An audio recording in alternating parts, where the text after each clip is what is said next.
Everyone, so guys आज की video काफी इंपॉर्टेंट होने वाली है। तो सिंपली गाइस आज की वीडियो में डिस्कस करने वाले हैं एसबीआई क्लर्क मेंस 2025 के एग्जैक्ट सेफ हेडेम ऑल जोन के लिए मैं बात करूंगा। तो गाइस यहाँ पे हमारे से कई सारे स्टूडेंट लोगों के बहुत सारे डाउट है। तो कई सारे स्टूडेंट बोल रहे थे कि सर जो है सारे डाउट को आप एक ही बार में यानी कि एक ही वीडियो में आप जो है क्लियर करो। तो यहाँ पे गाइस हमारे पास कम से कम जो है 1700 के प्लस जो है कमेंट आए थे मेरे पोर्टल पे। तो लोगों का जो क्या कहना है कि सर जो है इसमें हमको जोन वाइज बताइए कि सेफ हेडेम कितना जो है माना जाएगा, कितना नहीं माना जाएगा, और उसके बाद जो है नॉर्मलाइजेशन इश्यूज के बारे में बताइए कि नॉर्मलाइजेशन के मेन इशू जो है क्या है, और कट ऑफ कैटेगरी के बारे में बताइए कि कट ऑफ की जो है क्या क्या कैटेगरी है, किस जोन की कितनी है कितनी नहीं है, क्या लो मार्क्स अगर कम नंबर आते हैं तो क्या क्वालिफाइड होने की पॉसिबिलिटी है कि नहीं पॉसिबिलिटी है। तो गाइस कई सारे स्टूडेंट लोगों का कमेंट आया था।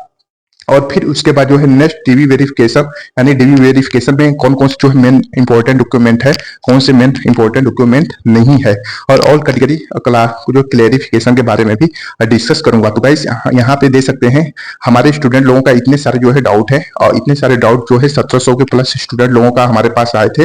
तो मैंने सोचा कि इसको एक वीडियो में जो है कवर करना पॉसिबिलिटी कि नहीं। तो मैंने कहा चलिए ठीक है, मैं जो है इसको ऐसा मैं बताऊंगा कि कवर हो जाएगा, और सारी पॉसिबिलिटी को मैं एक ही वीडियो में जो है कवर करूंगा। तो गाइस आप लोगों से छोटा सा रिक्वेस्ट है, प्लीज वीडियो को लाइक जरूर कर दें। मोर डिटेल के लिए आप मेरे टेलीग्राम को ज्वाइन कर सकते हैं। मैं टेलीग्राम का लिंक वीडियो के डिस्क्रिप्शन में कमेंट बॉक्स में प्रोवाइड कर दूंगा, आप वहां जाके आप सिंपली ज्वाइन कर सकते हैं। अगर जो भी न्यू कैंडिडेट मेरे चैनल पे आए हैं तो चैनल को जरूर सब्सक्राइब कर लें। तो यहाँ पे गाइस अगर मैं बात करूँ सबसे पहले हमारी जो टॉपिक है सेफ हेडेम के बारे में, तो यहाँ पे फर्स्ट पॉइंट है सेफ हेडेम। सेफ हेडेम्स के बारे में मैं बात करूंगा। एक मिनट में मार्कर को चेंज कर लूं क्योंकि आप लोगों को जो दिखना चाहिए ना। तो फिर यहाँ पे अगर मैं सेफ हेडेम की बात करूं तो कितने मार्क्स यानी कि कितने क्वेश्चन, मैं बता दूं कि अब स्टूडेंट लोगों का जो पूछना है कि हम लोग कितने क्वेश्चन अगर किस जोन में कितना करेंगे कि हम लोग जो है सेफ रहेंगे। तो गाइस मैं बता दूं कि आपको क्वेश्चन करने से कोई मतलब नहीं होता। और कई सारे स्टूडेंट तो 200 190 क्वेश्चन में 110 120 130 तक करके आए हैं। लेकिन सबसे जो इंपॉर्टेंट होता है आपकी एक्यूरेसी पे, जो है एक्यूरेसी सबसे ज्यादा इंपॉर्टेंट होता है। अगर आपने 110 क्वेश्चन अगर किए हैं, अगर आपकी एक्यूरेसी जो है 90% है, तो आप लोगों का जो है फाइनल सिलेक्शन हो जाएगा, आप जो है सेफ जोन में है। तो मैं बता देता हूं कि ईस्ट वेस्ट नॉर्थ साउथ तक क्या क्या प्रोसेस है, क्या नहीं प्रोसेस है। तो यहाँ पे मैं सेफ जोन की बात करूं तो यहाँ पे अगर नॉर्थ जोन से हैं आप, नॉर्थ जोन से हैं, अगर आपने जो अटेम्प्ट किया है आपका 95 से आपका 105 तक अगर आपने अटेम्प्ट किया है तो आप यानी कि जो है सेफ है। ठीक, अगर मैं बात करूं जो है साउथ जोन के लिए, साउथ जोन के लिए अगर साउथ जोन से हैं, अगर आप जो है 100 से आपका जो है 110 तक अगर अटेम्प्ट किए हैं तो आप जो है सेफ है। दे सकते हैं कि आप किस जोन से कितना क्वेश्चन आपने अटेम्प्ट किए होंगे, तो आप अपने अकॉर्डिंग से देख लीजिएगा कि आप किस जोन से हैं।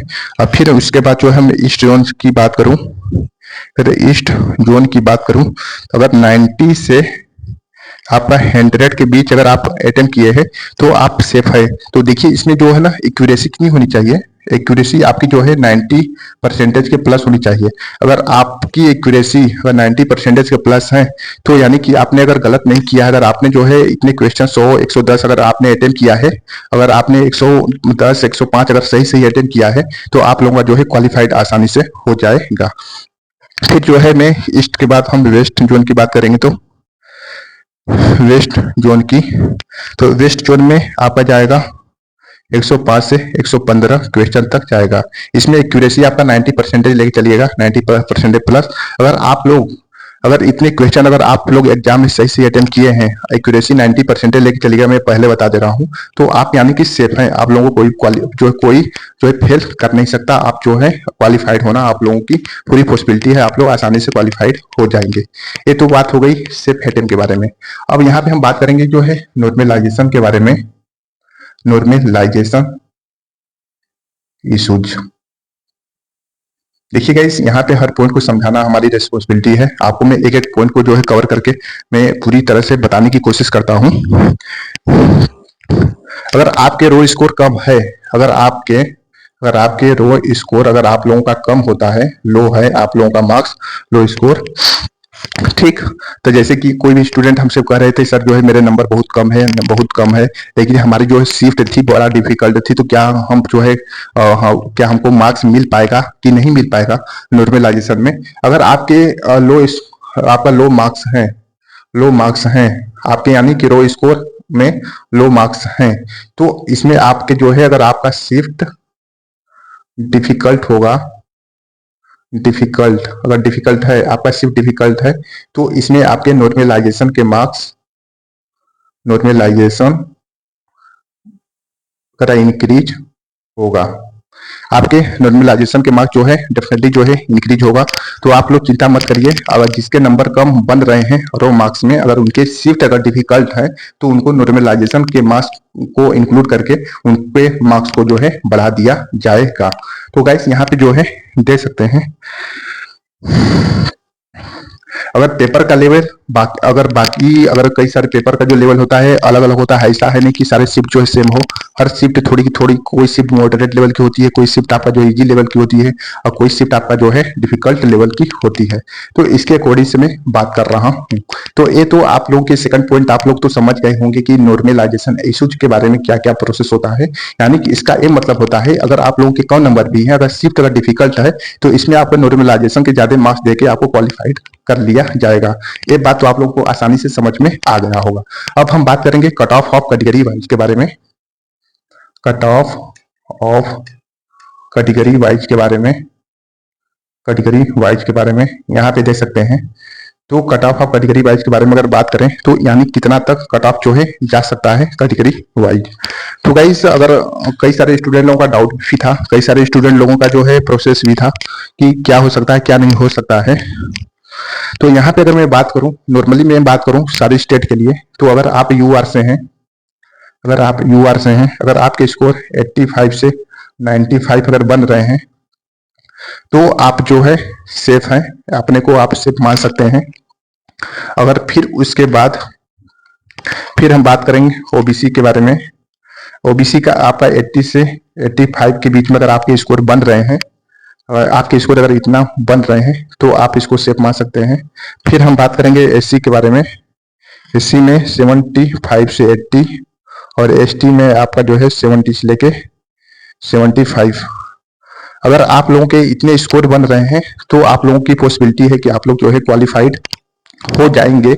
आप लोग कमेंट बॉक्स में बताइएगा कि आप लोगों का जो है कितना स्कोर बन रहा है, कितना स्कोर नहीं बन रहा है। तो अब मैं बता दूं कि ये आउट ऑफ 200 में से होना चाहिए। आपका 200 नंबर में से अगर आपका इतना नंबर आ रहा है, तो आपने को सेफ मान सकते हैं, आप लोगों को क्वालिफाइड होने की पॉसिबिलिटी है। ओके, तो आप लोग समझ गए होंगे। अब यहाँ पे गाइस मैं बता दूं कि हर स्टेट का जोन वाइज कट ऑफ अलग अलग होता है। हर स्टेट का मैं आपको लिख के बता दे रहा हूं, हर स्टेट का जोन वाइज कट ऑफ अलग अलग होता है। आप सोचते होंगे कि ऐसा कुछ भी नहीं होता, लेकिन यहाँ पे हर स्टेट का कट ऑफ थोड़ा अलग हो सकता है। जैसे कि आप वेस्ट बंगाल को चाहे या महाराष्ट्र का हो, तो 4-5 नंबर आगे पीछे हो सकता है। तो अपने कोडिंग्स को देख लीजिएगा, मैंने एवरेज में बता दिया है। और जब फाइनल कट ऑफ जानते हैं कब डिसाइड किया जाता है, फाइनल कट ऑफ जब नॉर्मलाइजेशन के बाद ही हम डिसाइड कर सकते हैं कि आप लोग का कितना जो है स्कोर है, कितना स्कोर नहीं है। तो ये नॉर्मलाइजेशन के बेसिस पे आपका स्कोर डिसाइड किया जाता है। ये तो आप लोगों को इतना तो मालूम होगा। ये तो थर्ड पॉइंट आप लोग समझ गए होंगे। अब फोर्थ पॉइंट की बात कर रहे हैं कि क्या लो मार्क्स पे क्वालिफाइड की पॉसिबिलिटी पॉसिबल है कि नहीं पॉसिबल है। आपका लो मार्क्स पे क्वालिफाइड की पॉसिबिलिटी, ठीक। अगर किसी स्टूडेंट के नंबर स्कोर अगर 65 नंबर उस स्टूडेंट के आ रहे हैं, 65 के प्लस अगर आ रहे हैं, कोई भी स्टूडेंट हो सकता है, 65 के प्लस अगर उसके नंबर आ रहे हैं, तो क्या उसका जो है क्वालिफाइड हो सकते हैं कि नहीं होते हैं। अगर उस बंदे का अगर 65 नंबर आ रहे हैं, अगर उसका जो है शिफ्ट अगर डिफिकल्ट होता है, उसका शिफ्ट अगर डिफिकल्ट है, तो डिफिकल्ट के थ्रू इसके नॉर्मलाइजेशन के मार्क्स 15 से 20 मार्क्स तक भी बढ़ सकते हैं। ऐसा है नहीं, मैंने टर्म्स बताया था कि नॉर्मलाइजेशन के फार्मूला से जो लोगों के स्कोर बढ़ेंगे 7 से 10 नंबर चाहे 12 नंबर, जब मैंने एनालिसिस किया था, जब मैंने आप लोगों को बताया था। लेकिन जब स्टूडेंट को अगर ज्यादा इसका जो है अगर डिफिकल्ट है इसका शिफ्ट, तो इसमें इसको 10 से 12 या 15 नंबर भी दिया जा सकता है। और जिस कैंडिडेट के 65 नंबर अगर बन रहे हैं, यहाँ पे 65 बन रहे हैं, अगर नॉर्मलाइजेशन के 15 नंबर इंक्लूड कर दे तो उस बंदे का जो है 80 हो जाएगा, जिससे कि एससी कैटेगरी से है चाहे ओबीसी से है तो इसका जो है जस्ट क्वालिफाइड हो जाएगा। तो यहाँ पे अगर जो भी स्टूडेंट लोगों ने पूछा है जो है कई सारे जो रोकी थे और उसके बाद जो राहुल कई सारे स्टूडेंट थे, नाम मुझे नहीं मालूम है बहुत सारे स्टूडेंट लोगों का। तो यहाँ पे गाइस उनका यही क्वेरी था, क्या सर जो है अगर कम नंबर ला जाता है तो क्या हम लोग की पॉसिबिलिटी है कि हम लोग जो है हम लोग क्वालिफाइड हो पाएगा कि नहीं हो पाएगा। तो देखिए गाइस यहाँ पे सबसे सिंपल बात यह है ना कि अगर आप लोग के शिफ्ट पे डिपेंड करता है, कोई शिफ्ट अगर डिफिकल्ट होती है तो वो शिफ्ट में अगर आप एग्जाम दिए हैं, अगर आपके कम मार्क्स बन रहे हैं तो इसमें नोटिफिकेशन के मार्क्स आपको इंक्लूड करने के बाद आप क्वालिफाइड हो सकते हैं। ये तो बात आप लोगों को समझ में आ गया होगा। देखिए गाइस आप लोग प्लीज रिक्वेस्ट है वीडियो को जरूर लाइक कर दीजिएगा। आप लोगों के लाइक और मोटिवेशनल से ही हम जो है नेक्स्ट वीडियो के लिए प्रिपरेशन करते हैं, नेक्स्ट वीडियो के लिए मेहनत किया जाता है। अगर आप लोग लाइक ही नहीं करेंगे तो क्या मतलब है वीडियो बनाने का। ओके गाइस, फिर उसके बाद जो है नेक्स्ट डीवी वेरिफिकेशन के बारे में बात करेंगे। अब देखिए गाइस, अब जैसे कि आपका रिजल्ट आने के बाद जो भी नेक्स्ट आप स्टेज में जाएंगे तो आपका डीवी होना बहुत जरूरी है। और डीवी में कौन कौन से जो है डॉक्यूमेंट होना चाहिए आपके पास, इंपॉर्टेंट डॉक्यूमेंट के बारे में बताऊं तो यहाँ पे डीवी के लिए इंपॉर्टेंट आपका डॉक्यूमेंट होना चाहिए। पहला होना चाहिए आपके पास मार्कशीट होना चाहिए। मार्कशीट, इसमें आप जो है मार्कशीट ले सकते हैं, 10th का भी ले सकते हैं, 12th का भी ले सकते हैं, अपने ग्रेजुएशन का भी ले सकते हैं। ठीक, मार्कशीट हो गया। फिर उसके बाद जो है कैटेगरी सर्टिफिकेट होना चाहिए। सर्टिफिकेट जैसे कि SC, OBC, ST, UR. Okay, तो अगर कैटेगरी वाला अगर आपके पास कैटेगरी सर्टिफिकेट भी होना आपके पास जरूरी है। फिर आपका आईडी प्रूफ होना चाहिए। आईडी प्रूफ में जैसे कि पैन कार्ड हो गए, पैन कार्ड हो गया, फिर आपका जो पासपोर्ट हो गया। तो आप लोगों के पास पासपोर्ट नहीं होगा, अगर आप पासपोर्ट देखिए ना, पासपोर्ट जो है इंटरनेशनल डॉक्यूमेंट वेरिफिकेशन के लिए भी सबसे इंपॉर्टेंट डॉक्यूमेंट माना जाता है। अगर आप इंटरनेशनल जैसे फॉरेन वगैरह में अगर जाते हैं तो आपको आधार कार्ड की वहां पे कोई वैल्यू नहीं होती है। वहां पे जो भी वैल्यू होती है तो आपके पासपोर्ट की वैल्यू होती है। तो पासपोर्ट आप जो है सिंपल तरीके से जो है बनवा सकते हैं, लेकिन जानते हैं कि जब जहां आप रहते हैं आप वहां की जो पुलिस होती है आपकी वेरिफिकेशन करेगी तभी आपका पासपोर्ट जो है बन पाएगा। यानी कि आपका जो है पासपोर्ट बनने से 15 से 20 दिन जो है आसानी से लग जाते हैं। पासपोर्ट आप अच्छे खासे जगह से आप बनवा सकते हैं। ओके, तो ये हो गया। और फिर उसके बाद आपके पास जो है जो एसबीआई के एडमिट कार्ड भी होना चाहिए। और उसके बाद आप जो फॉर्म फिल किए हैं इसका प्रिंट आउट अगर निकलवाए हैं तो प्रिंट आउट लेकर भी जाएं। तो गाइस जो है नेक्स्ट जो स्टेज है जो डीवी वेरिफिकेशन में इतने सारे डॉक्यूमेंट होना आपके पास बहुत जरूरी है। तो ये हो गया ऑल कैटेगरी जो क्लेरिफिकेशन के बारे में। तो यहाँ पे गाइस सारा चीज जो है देख ही सकते हैं। आप लोगों के रिक्वेस्ट पे, आप लोगों के प्यार पे, आप लोगों के सपोर्ट पे इतने सारे कंटेंट मैंने आप लोगों को बताया। इस कंटेंट को रेडी करने में मेरे को बहुत ज्यादा मेहनत करना पड़ा है। तो इसलिए गाइस वीडियो में आप लोगों से फिर से मैं रिक्वेस्ट करना चाहता हूँ कि वीडियो को जो लाइक जरूर करें।